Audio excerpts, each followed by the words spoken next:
If you're just catching up, here's where we left off. After 29 years of silence, I had driven back to the same Vermont mountains where I once fell in love for the first time, waiting in a small hotel lobby for a woman named Margaux to step back into my life. I had a husband asleep back home in Boston who had no idea where I really was, and a heart that hadn't beat this hard in 3 decades. Now let me tell you what happened when those headlights finally stopped in that driveway. The door opened, and a rush of cold mountain air swept into the lobby ahead of her, carrying with it a trace of unfamiliar perfume that somehow still smelled like memory itself. Margaux stepped inside and stopped almost immediately, her eyes finding mine across the small room as if some invisible thread between us had simply reeled her straight to me without either of us needing to search. For one endless moment, neither of us moved at all. Both of us simply standing there, cataloging everything 29 years had changed and everything it hadn't. Her hair was shorter now, a sleek silver blonde bob instead of the long pale waterfall I remembered, and fine lines had settled gently around her eyes. But the eyes themselves were exactly the same, pale and startlingly blue, looking at me now with the same unguarded intensity they'd held that very first afternoon in our cabin. She crossed the lobby first, her heels silent on the thick carpet, and stopped close enough that I could see her hands trembling slightly at her sides. "Fiona," she said, my name and her accent still doing something strange and immediate to the base of my throat, exactly the way it had when I was 21. I didn't trust my own voice enough to answer with words, so I simply stepped forward and let her pull me into an embrace that felt like coming home to a house I hadn't realized I'd been homesick for my entire adult life. She smelled like an airplane, an expensive perfume, and something underneath that was simply, unmistakably her. And I pressed my face briefly into her shoulder, breathing it in, feeling 29 years compressed down into a single held breath. We didn't speak much as we settled at a small table near the lobby's stone fireplace, both of us still visibly shaken, ordering a bottle of red wine because neither of us trusted ourselves to hold a proper conversation without something to occupy our hands. The firelight moved across her face while she talked, telling me about her flight, about the strange sensation of driving these familiar mountain roads again after so many years away, and I found myself simply watching her mouth move, remembering exactly how it had felt against mine in the dark of a rain-soaked cabin. She caught me looking at one point and stopped mid-sentence, a small, knowing smile crossing her face. "You're not listening to a word I'm saying," she said softly. And I admitted, my face warming, that she was absolutely right. Dinner passed in a blur of wine and careful conversation that kept circling closer and closer to everything we hadn't yet said aloud. She told me more about the end of her marriage to Julian, a quiet unraveling over years rather than any single dramatic betrayal. Both of them simply waking up one day to realize they'd built a life around obligation rather than love. I told her, my voice quieter than I meant it to be, about the antidepressants on my bathroom shelf, about Daniel's gentle indifference, about 29 years of performing a happiness I had never actually felt. She reached across the table at that point and covered my hand with hers, and the warmth of that simple contact sent something electric climbing straight up my arm, exactly the way it had on a dock under the stars decades earlier. By the time we finished the bottle of wine, the lobby had emptied out around us, other guests retiring to their rooms, leaving only the crackling fire and the low murmur of music, and the two of us, still sitting close together at that small table. Margaux was quiet for a long moment, staring into the flames, and when she finally looked back at me, her eyes were bright with something that looked dangerously close to tears. "I need to say something, and I need you to let me finish before you respond," she said, her voice unsteady. "I have thought about you every single day for 29 years, Fiona.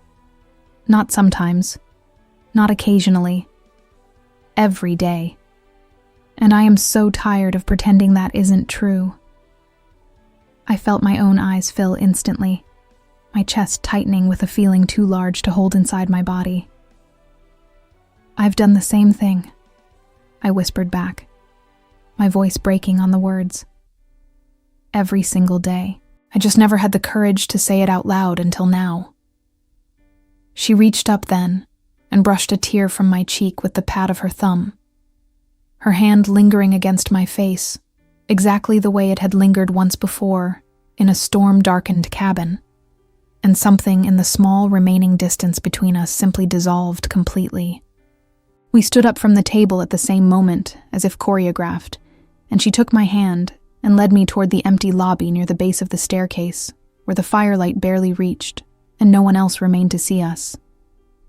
She kissed me there in that dim corner of the lobby, slow and searching at first, then deepening with a hunger that had clearly been building for 29 patient, unbearable years. I kissed her back with everything I had, my hands finding the lapels of her coat and pulling her closer, feeling the solid warmth of her body against mine, after decades of only ever having a memory to hold on to. When we finally broke apart, both of us breathless, she rested her forehead against mine and let out a small, shaking laugh. "Take me upstairs," she whispered. "Please. I don't want to spend one more minute of this pretending I don't need you." I took her hand and led her up the narrow staircase toward my room, my heart pounding so hard I could feel it in my fingertips, every step feeling like it was carrying me toward something I had spent 29 years both dreading and desperately hoping for. Inside the room, the fire I'd left unlit earlier now seemed almost beside the point, because the only warmth either of us needed was standing right there in front of the other. She reached up and unbuttoned the top button of my green sweater, her hands trembling slightly. And I closed my eyes and let 29 years of careful, practiced restraint finally, completely fall away. I woke the next morning to pale sunlight filtering through unfamiliar curtains, and for one disoriented moment I forgot entirely where I was, until I felt the warmth of another body pressed against my back, and everything from the night before came rushing back at once. Margaux was still asleep, her arm draped loosely over my waist, her breathing slow and even against my shoulder, and I lay there for a long time simply absorbing the reality of her presence, half convinced that if I moved too suddenly, I might wake up in my own bed outside Boston and discover this had all been an elaborate dream. It wasn't a dream. The proof was in the warmth of her skin, the soft weight of her hand resting against my stomach, the faint scent of her perfume still clinging to the pillow beside me. When she finally stirred and opened her eyes, there was none of the panic I remembered from that long-ago morning in our cabin. No scrambling for distance, no careful retreat into politeness. Instead, she simply smiled, slow and unguarded, and pulled me closer against her. "Good morning," she murmured, her voice still rough with sleep, and I felt something settle deep in my chest, a peace so foreign after 29 years of hollow mornings beside Daniel that I almost didn't recognize the feeling as happiness at first. We stayed there for a long while, tangled together, talking quietly about nothing in particular, and I realized I couldn't remember the last time I had felt so completely unhurried, so entirely without the need to perform anything for anyone. We spent that first full day wandering the small mountain town together, bundled in coats against the sharp autumn air, stopping at a little bakery for coffee and pastries we ate standing on the sidewalk, because neither of us wanted to sit still long enough to lose the feeling of simply being beside each other. Margaux laughed more freely than I remembered her laughing even as a young woman, and I found myself doing the same, both of us shedding decades of careful restraint like heavy winter coats finally allowed to fall to the floor. We walked past the turnoff that led up toward the old camp, now marked with a small weathered sign for a property we didn't have time to visit, and we both stopped there for a moment, hands linked, saying nothing, simply acknowledging silently how strange and enormous it was to have come back here at all. That evening, we built a fire in the stone hearth of our room and sat together on the thick rug in front of it, a bottle of wine open on the low table beside us, and talked long into the night about everything we'd never had the chance to say to each other across an ocean in 3 decades. She told me about the loneliness of building a successful company while feeling like an imposter in her own life, about nights in Brussels when she'd stare at her phone wanting to reach out to me and stopping herself every single time out of fear. I told her about the particular grief of loving my children fiercely while feeling like a stranger inside my own marriage, about years of therapy that never once addressed the actual source of my unhappiness, because I'd never had the courage to name it out loud to anyone, including myself. At one point, staring into the fire with her head resting against my shoulder, she asked me quietly if I thought we were foolish. Two women in our late 40s chasing something that had only ever existed for a handful of weeks decades earlier. I told her I didn't think foolish was the right word at all, that the only foolish thing either of us had ever done was spend 29 years convincing ourselves that what we'd found that summer wasn't real, simply because the timing had been wrong. She turned her face up to look at me then, her eyes bright with firelight, and something more fragile underneath it. And neither of us said anything else for a long while, letting the silence hold everything words couldn't quite manage. We fell into an easy rhythm over those next couple of days, waking late, wandering the quiet town, returning always to that firelit room where the rest of the world seemed to simply cease to exist. There was a comfort between us that surprised me, given everything that stood outside that hotel room waiting to complicate things, an ease of being fully known by another person that I realized I had never actually experienced with Daniel, not even in the earliest days of our marriage. Margaux would reach for my hand without thinking. The same casual, unconscious gesture she'd made decades ago on a canoe in the middle of a Vermont lake. And each time she did it, something in my chest ached with the particular sweetness of recognizing a person you were always meant to know. On our third night together, lying in the dark long after the fire had burned down to embers, she traced small idle patterns against my arm and told me, her voice barely above a whisper, that she hadn't felt this specific kind of peace in longer than she could remember.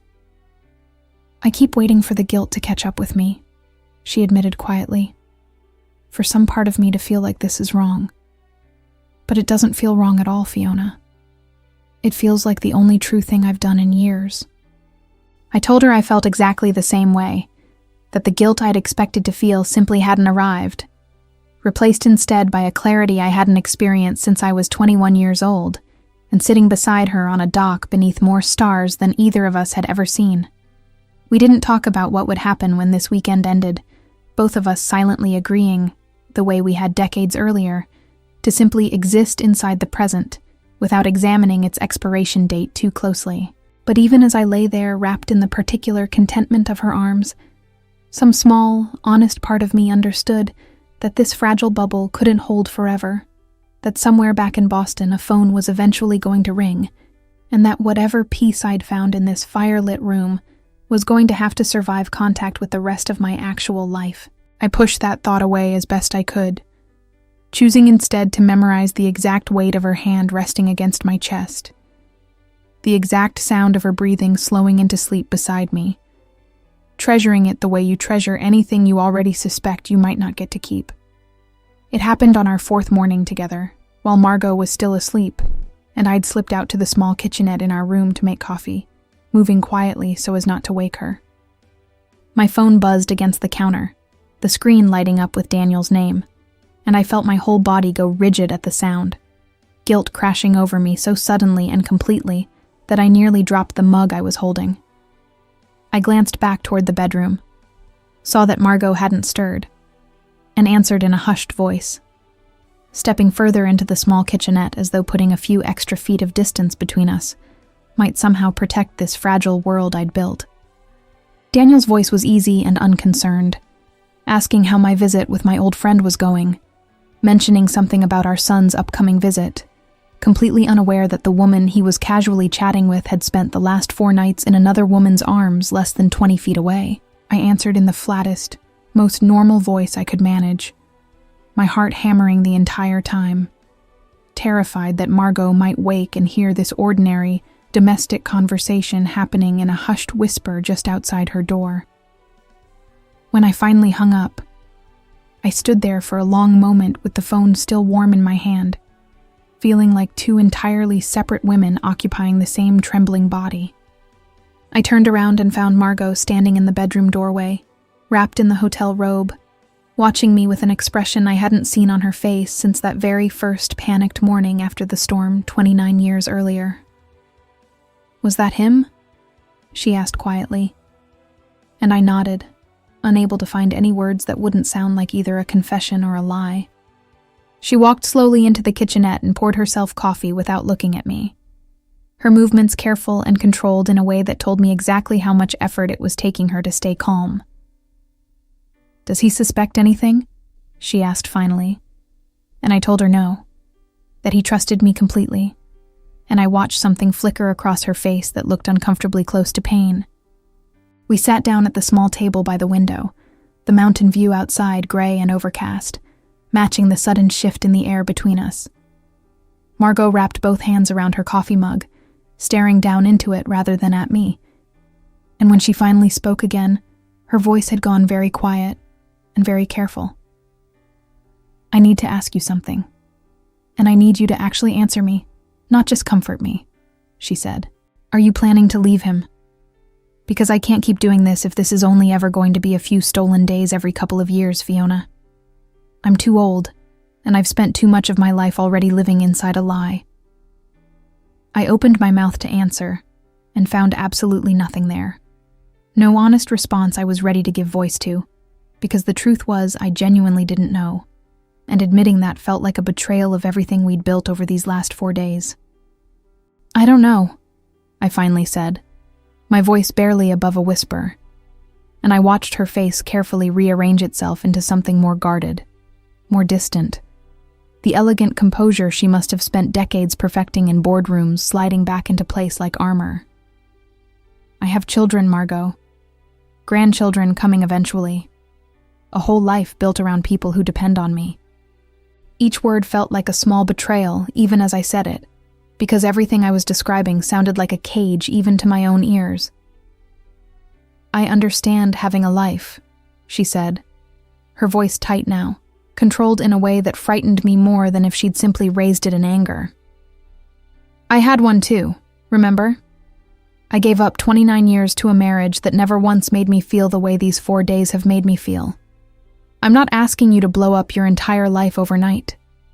I'm asking whether there's an actual future here, or whether I'm simply a beautiful memory you needed to revisit once, before going back to pretending none of this ever happened." Her words landed like small, precise cuts, each one true enough that I couldn't fully argue against any of them, and I felt tears rising that I didn't trust myself to explain even to her. Neither of us wanted to ruin the fragile, precious thing we'd built over these past few days, and so, almost by silent mutual agreement, we let the question hang unresolved in the air between us, rather than force it toward an answer neither of us was ready for. I reached across the table and took her hand, and after a long moment she let me, though her grip remained tense, guarded, nothing like the easy intertwining of fingers we'd shared on the dock decades earlier. "Can we just have today?" I asked quietly. "Without deciding the rest of our lives before breakfast?" She studied my face for a long moment, and I watched her visibly choose, with obvious effort, to set the question aside rather than force it into the open. We spent the rest of that day together, walking the same quiet streets, sharing the same easy laughter as before.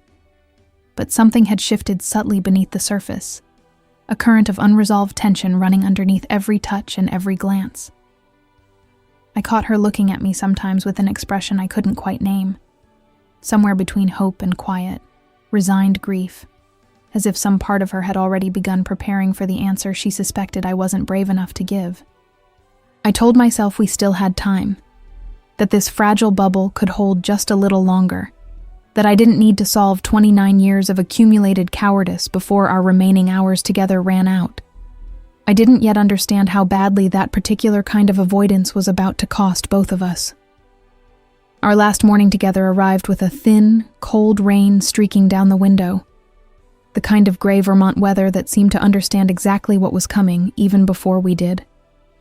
Margaux's flight back to Brussels left that evening, and we'd both been carefully avoiding any direct mention of it for the past 2 days, as if silence alone could hold back the clock.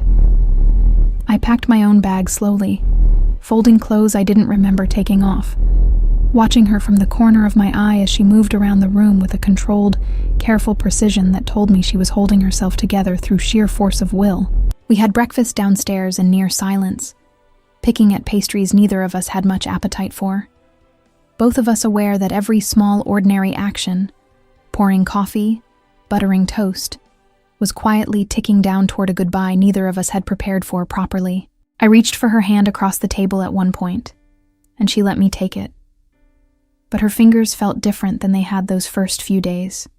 Tighter, more guarded, like she was already beginning the slow, painful work of letting go before she absolutely had to.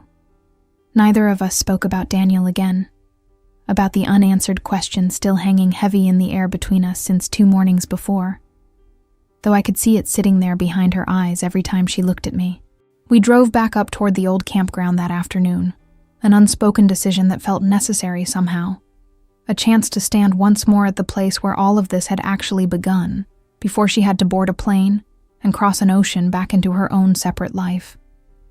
The lake looked smaller than I remembered, the surrounding pines bare in places, patches of old snow still clinging to shadowed corners of the property. And we stood together near the water's edge in silence for a long time, neither of us quite able to find the right words for standing in a place so thick with memory. "It doesn't feel real," she finally said, her breath visible in the cold air. "That we were ever really here. That any of this actually happened to us." I told her it felt real to me, more real than almost anything else in my entire life, and she turned to look at me then, her eyes glassy, her carefully maintained composure finally beginning to crack at the edges.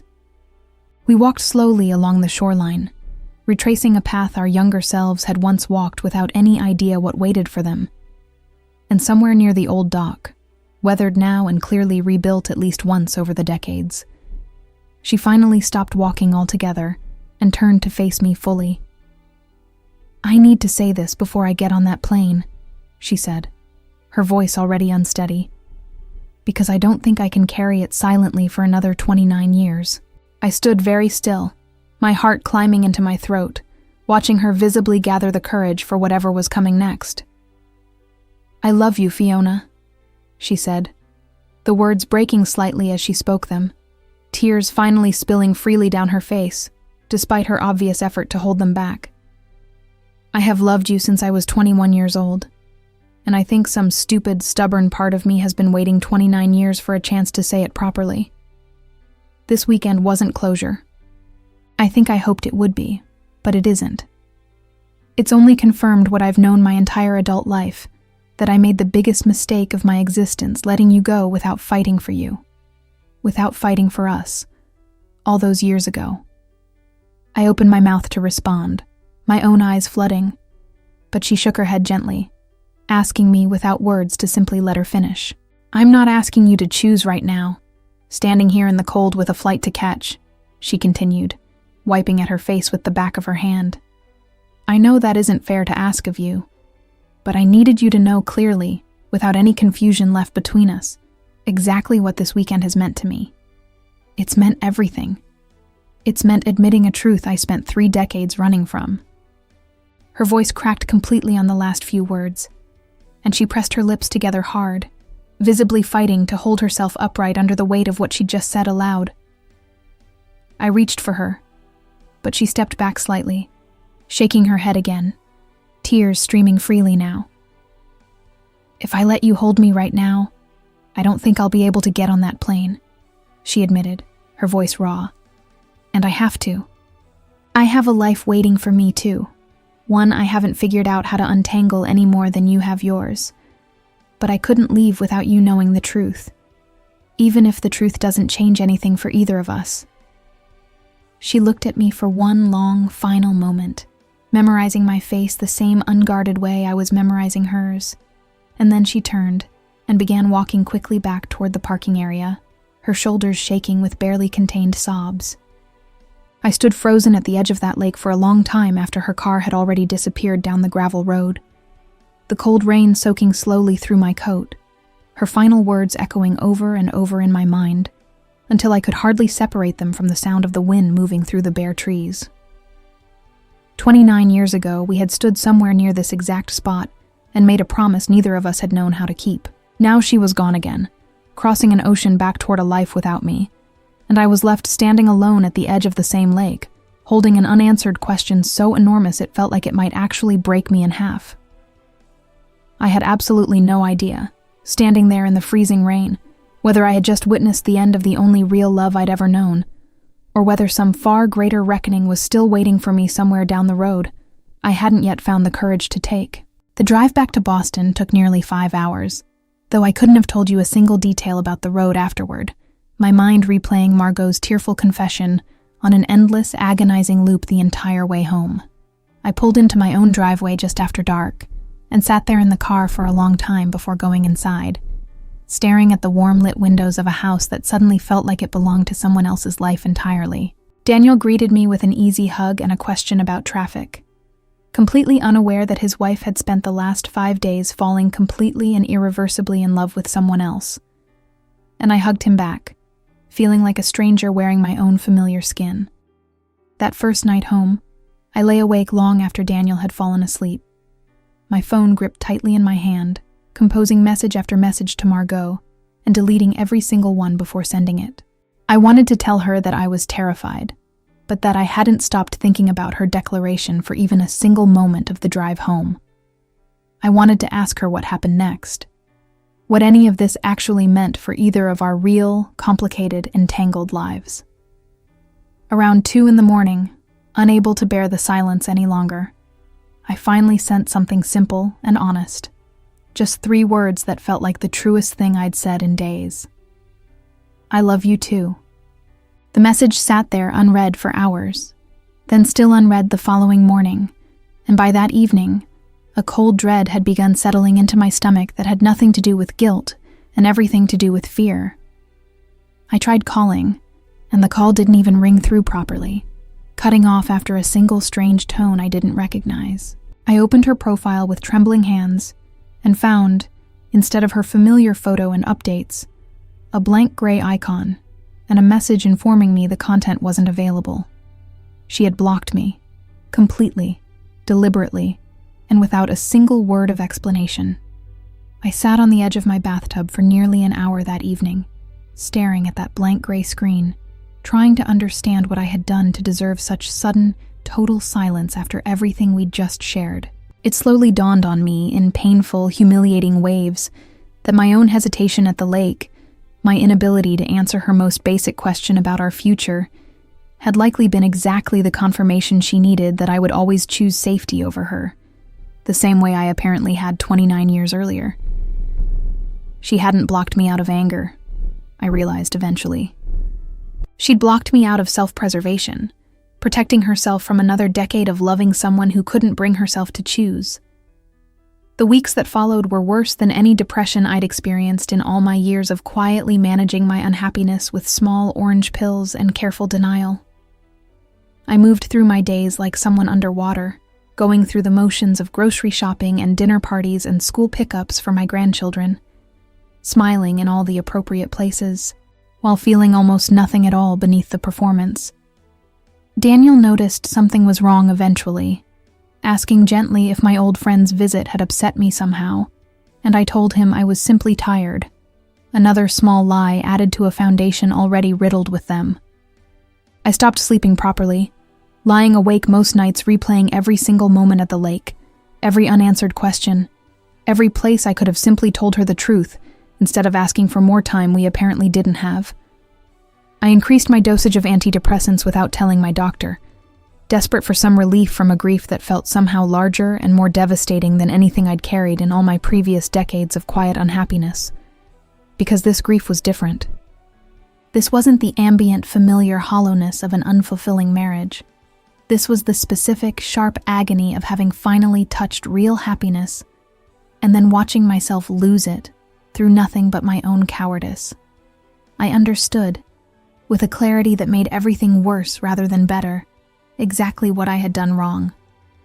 I had spent 29 years telling myself I was simply protecting my family, my stability, my carefully constructed life, when the truth was far simpler and far more damning. I was still the same frightened 21-year-old standing at that lake's edge, still unable to choose the one thing that had ever made me feel completely, unmistakably alive. Still choosing the safe, hollow performance over the terrifying, beautiful truth. Margaux had finally found the courage to say the words out, loud after 29 years. and I had responded with nothing but silence and hesitation. Exactly the same mistake we'd both made once already. By the time 3 months had passed with no word from her at all, I had sunk into a depression so consuming that even my closest friends began gently asking if I needed to see someone. I told them I was fine, the same automatic lie I'd been telling for decades. But privately, I understood something had fundamentally broken inside me that no amount of therapy or medication was going to repair. I had been given an impossible, miraculous second chance at 29 years too late, and I had let it slip through my fingers the exact same way I had the first time, out of the exact same fear. I had no idea yet that the truth was about to find its way out of me whether I was ready for it or not, delivered not by my own courage, but by a single folded piece of paper I hadn't even known existed. It was Daniel who found it, 4 months after Vermont, while helping me search for a missing suitcase in the back of our bedroom closet for an upcoming trip to visit our son. I heard him go quiet in a way that immediately made my stomach drop, and when I turned around, he was standing there holding a folded piece of cream-colored stationery, his expression caught somewhere between confusion and something darker just beginning to surface. My whole body went cold instantly, because I recognized that particular stationery even from across the room, the same elegant, heavy paper Margaux always used, and I understood immediately that she must have slipped it into my bag at some point during that final devastating morning at the lake, without my ever noticing. "What is this, Fiona?" Daniel asked quietly, and something in his voice told me he already suspected this wasn't an ordinary letter between old friends. I stood frozen by the dresser, watching him unfold the paper with careful, deliberate movements. And I knew there was no version of the next several minutes that ended without everything finally coming apart. He read in silence for what felt like an eternity, his jaw tightening slightly with each line, and when he finally looked up at me, his eyes were wet in a way I had rarely seen in 29 years of marriage. "This is a love letter," he said, his voice flat with disbelief. "This woman is in love with you, and based on what she's written here, I don't think this is one-sided." I could have lied. Some old, practiced part of me actually considered it for a fraction of a second, some automatic reflex built from decades of careful self-protection. But looking at Daniel's face in that moment, at the genuine hurt and confusion written across features I had grown so familiar with over half my life, I understood I owed him something I had never once given him in 29 years of marriage: the complete truth. "Yes," I said quietly, my own voice shaking. "I'm in love with her. I have been, in some form, since I was 21 years old. I met her at that summer camp in Vermont, the one I told you about years ago, except I never told you what actually happened between us there." Daniel sat down slowly on the edge of our bed, the letter still held loosely in his hand, and I watched years of careful, comfortable assumptions crumble across his face in real time. I told him everything then: the storm, the tent, the promise made under a wide summer sky, the marriage to Julian, the 29 years of silence, the message I'd sent on a lonely Tuesday night that had reopened everything I'd spent decades trying to bury. I told him about Vermont, about the 4 days that had felt more honest and alive than my entire adult life combined, about her devastating confession at the lake's edge and the silence that had followed it. He listened without interrupting, his face moving through disbelief, hurt, and something that eventually settled into a strange, weary understanding I hadn't expected at all. "I need to ask you something, and I need the truth," he finally said, his voice quiet but steady. "Have you ever actually been attracted to men? To me? At all, in 29 years?" I sat down beside him, my hands trembling in my lap, and I gave him the honest answer I had never once allowed myself to fully examine before that exact moment. "I don't think I have," I admitted, my voice barely above a whisper. "I think I convinced myself that safety and stability were the same thing as love, because I was too afraid of what the truth actually was. I'm so sorry, Daniel. You deserved someone who could actually want you the way you deserved to be wanted. He was quiet for a long time after that, staring down at his own hands. And when he finally spoke again, there was no anger in his voice at all, only a kind of exhausted relief that surprised me completely. "I think some part of me always knew something wasn't right," he admitted. "I told myself we were just comfortable, that passion fades for everyone eventually, and that's simply what happens after decades of marriage. But I haven't felt truly wanted by you in longer than I can remember either, Fiona. I just never had the courage to ask myself why." He looked up at me then, his eyes still wet but steadier now, something like acceptance settling over his features. "I'm not going to fight you on a divorce. I think, honestly, some part of me is relieved to finally understand what's actually been missing all these years." We sat together on the edge of that bed for a long while after that.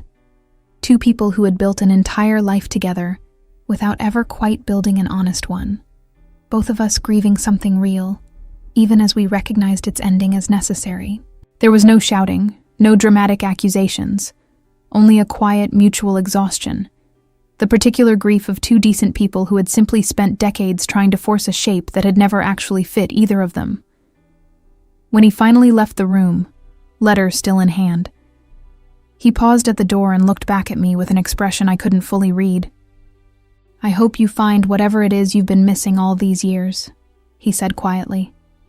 And then he was gone, leaving me alone with a truth I had finally, fully spoken aloud for the first time in my entire life. It took me 3 full days after Daniel left the room before I could bring myself to actually read the entire letter Margaux had hidden in my bag, my hands still trembling every time I unfolded that cream-colored paper on my kitchen counter. Her handwriting was elegant and slightly slanted, the same careful penmanship I remembered from decades-old postcards, and reading her words felt like hearing her voice directly in my ear after months of devastating silence. She had written it, she explained in the opening lines, the night before we left the lake for the final time, unable to say everything she needed to say out loud without breaking down completely in front of me. The letter itself was a full confession, more raw and unguarded than anything she'd managed to say aloud even at the water's edge. She wrote about carrying our summer together like a private religion for 29 years, about building an entire successful life, partly just to prove she could survive losing the one thing that had ever felt completely true. She wrote that blocking me afterward hadn't been about anger at all, but about a fear so overwhelming she hadn't known how else to protect herself. Certain that my silence at the lake meant I would eventually choose the safety of my old life over the terrifying possibility of an entirely new one. And then, near the very end, in careful, deliberate handwriting, she had written an address in the United States, along with a single instructing line. "If you ever choose the truth over safety, go here first. She'll help you find me." I sat with that address for 2 full days before I finally worked up the courage to book a flight, my hands shaking as I typed the unfamiliar street name into a map application, watching a small red pin drop somewhere in a quiet residential neighborhood outside Burlington, Vermont, barely an hour from the lake where everything had both begun and unraveled. I told my children, carefully and honestly, that I was taking a trip to sort through some important things in my life. And though my daughter asked cautious questions I wasn't yet ready to answer fully, she didn't push, seeming to sense that this particular journey was one I needed to take alone. The house itself was a modest, well-kept colonial with pale blue shutters, and a garden clearly tended with real care. Nothing like the grand European properties I might have expected from someone connected to Margaux's polished, successful world. I stood on the sidewalk for a long moment, before finally working up the nerve to walk up the front path, my heart pounding with a mixture of hope and terror I hadn't felt since standing frozen in that Vermont hotel lobby months earlier. When I rang the doorbell, I heard footsteps approaching, and the door opened to reveal a young woman in her late 20s, pale blonde hair pulled back loosely, sharp cheekbones I recognized instantly, and pale blue eyes that made my breath catch in my throat. "Can I help you?" she asked, her accent unmistakably a soft blend of European and American. And I stood there for a moment simply staring at a face that was unmistakably a younger echo of the one I'd been carrying in my heart for 29 years. I introduced myself carefully, explaining that I was an old friend of her mother's, and watched something flicker across her expression. Curiosity mixed with a kind of cautious recognition she couldn't quite place yet. She introduced herself as Fiona, and something in the careful way she pronounced her own name, so achingly close to my own, sent a strange shiver down my spine that I couldn't fully explain. She invited me in for tea, ushering me into a bright, comfortable kitchen, decorated with a warm mixture of European elegance and casual American charm, and I noticed a framed photograph on the wall of Fiona beside another young woman, their hands intertwined, clearly a couple rather than simply friends. We settled at her kitchen table, and as we talked, I explained carefully that I had known her mother many years earlier, at a summer camp in Vermont, back when we were both barely into our 20s ourselves. Fiona's expression shifted slowly as I spoke, her eyes widening slightly, something clicking into place behind her careful, polite composure. "Wait," she said suddenly, setting down her teacup with a soft clatter against its saucer. "Fiona, your name is Fiona." I nodded, watching her carefully, and she stood up abruptly and left the room, returning a moment later with a small, weathered piece of fabric that she placed gently on the table between us, her hands trembling slightly.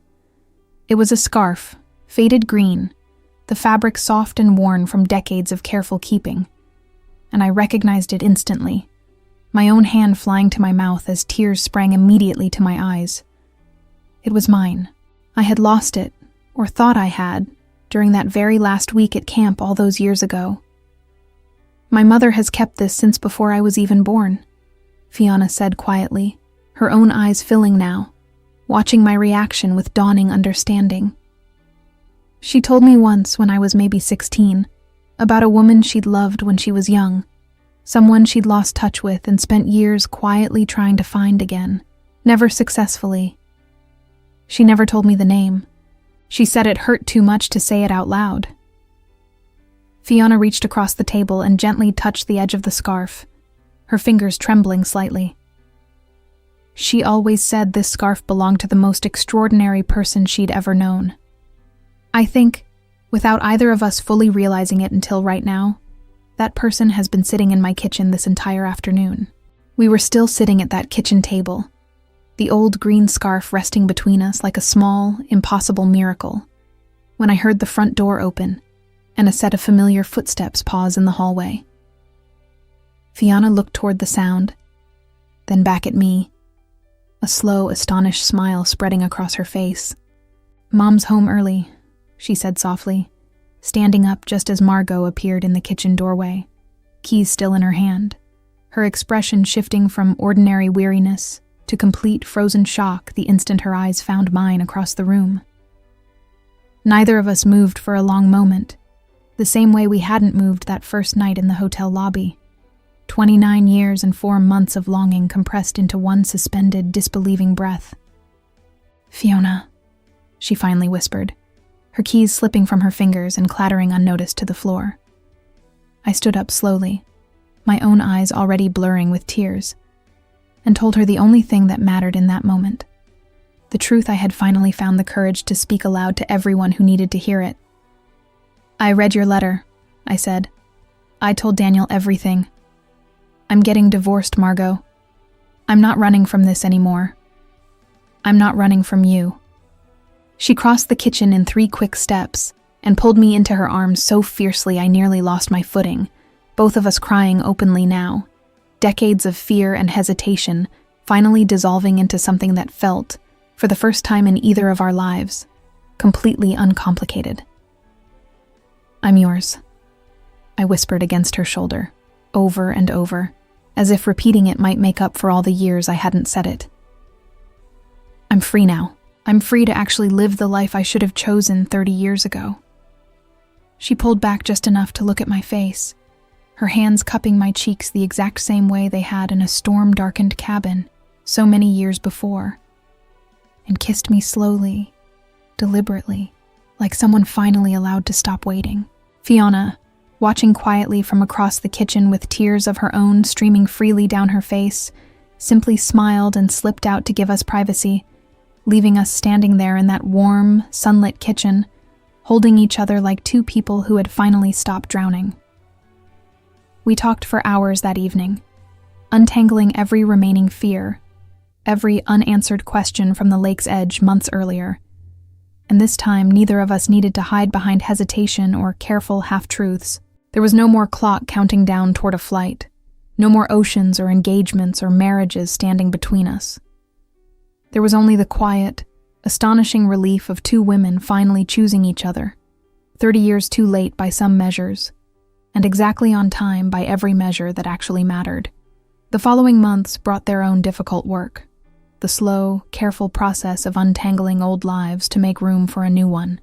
My children needed time, and I gave it to them patiently, understanding that 30 years of careful performance couldn't be explained away in a single conversation. Daniel and I finalized our divorce quietly and without bitterness, both of us finding, in our own separate ways, a strange relief in finally living honestly. Margaux relocated her design firm's operations partially to the United States, choosing, for the first time in her adult life, to build something around love instead of obligation.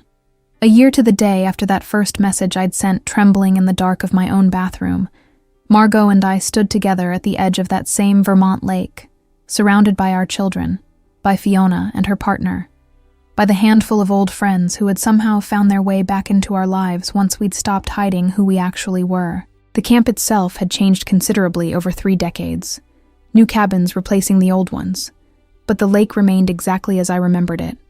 The same pines standing tall against the same wide sky, the same water reflecting the same impossible blue. We exchanged simple silver rings beneath that sky, no elaborate ceremony, no grand speeches, just 2 women finally standing in the one place that had always belonged entirely to them. I think about that frightened 21-year-old sometimes, the version of myself who once lay awake in a narrow camp bed, too terrified to name what she was feeling even to herself. I wish I could tell her that the truth she was so afraid of wasn't something to survive, but something to build an entire beautiful life around, if only she found the courage to stop running from it. It took 30 years, 2 marriages, 1 devastating silence, and a single hidden letter to finally bring us back to exactly where we always belonged, standing together at the edge of the same quiet lake, no longer frightened of what the world might think of 2 women choosing love over safety. Some stories take the long way home. Ours simply took 29 years, and I wouldn't trade a single one of those hard, honest lessons for a life that never taught me how to finally, completely tell the truth. If this story moved you the way it moved us to write it, we'd be so grateful if you left a like and shared what part touched you most in the comments below. Thank you so much for listening to Fiona and Margaux's complete story, from beginning to end. If you'd like more stories like this one, please subscribe to the channel, leave a like, and let us know in the comments which moment stayed with you the most. We're so grateful to have you here with us, and we can't wait to bring you the next story.